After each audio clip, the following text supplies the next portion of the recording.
Look at the sheer scale of a modern metropolis. Millions of lights, miles of concrete, and a constant humming flow of energy. Maintaining this massive infrastructure requires the active, continuous effort of human engineering. If the operators behind that engineering were to suddenly vanish, the result is silence. The artificial glow disappears, and streets go dark instantly. Yet, for a brief window, the machines carry on.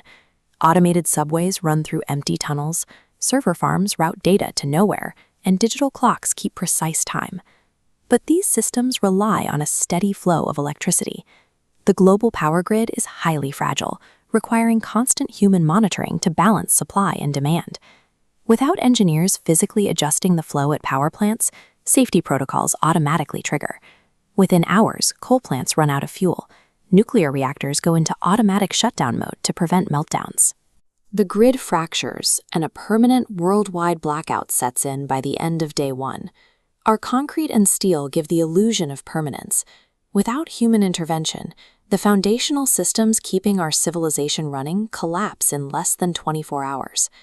Over the next 7 days, the temperature inside grocery stores normalizes with the outside air. Refrigeration fails entirely. Millions of tons of food begin to rot, and the climate-controlled environments we rely on cease to exist. High-rise apartment buildings immediately lose their utility. Electric pumps stop pushing water hundreds of feet up to rooftop tanks. Those towering structures quickly become dry, empty concrete shells. Down on the ground, the lack of traffic changes the local ecosystem. Wildlife, typically confined to the edges of human settlements, begins walking openly across the asphalt. By the first winter, freezing water expands inside the microcracks of our roads, fracturing the asphalt. That same moisture reaches load-bearing steel rebar. The metal oxidizes and expands, blowing the concrete apart and compromising the structural integrity of our bridges. We designed our cities as active defenses against the elements. With the maintenance crews gone, nature easily breaches the walls. Fast forward 10 to 50 years. The cracks in interstate highways fill with dirt. The asphalt breaks down entirely, leaving overgrown trails that large predators like wolves and bears use to migrate across the continent. Human seawalls or dredging operations, ocean tides batter foundations. Hurricane winds and relentless saltwater corrosion strip oceanfront buildings down to their frames. By the century mark, the suburban sprawl breaks down.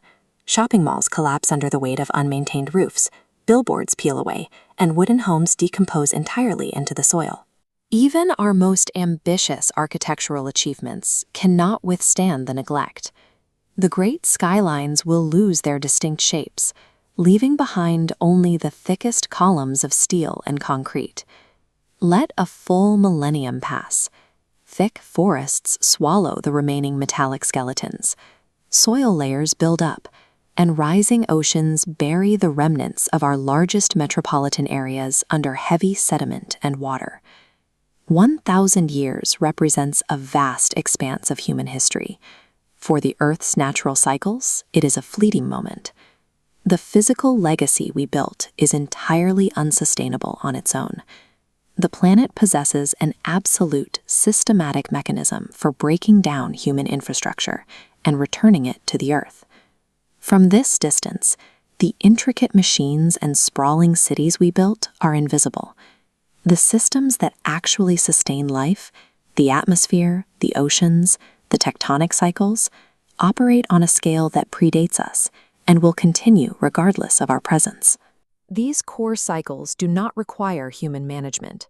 Solar energy drives the seasons, weather patterns distribute moisture, and new life continues to evolve and adapt within the vacuum our disappearance creates. We spent centuries altering the landscape, but the Earth's natural processes are reactive and resilient. The planet does not mourn the loss of our infrastructure. It simply absorbs the materials and resets the balance. 1,000 years of growth can reduce our most significant tools to buried obstacles. In the end, the concrete breaks, the artifacts are pushed aside, and the ecosystem simply fills the spaces we once occupied. Our history is a series of attempts to claim and own the globe.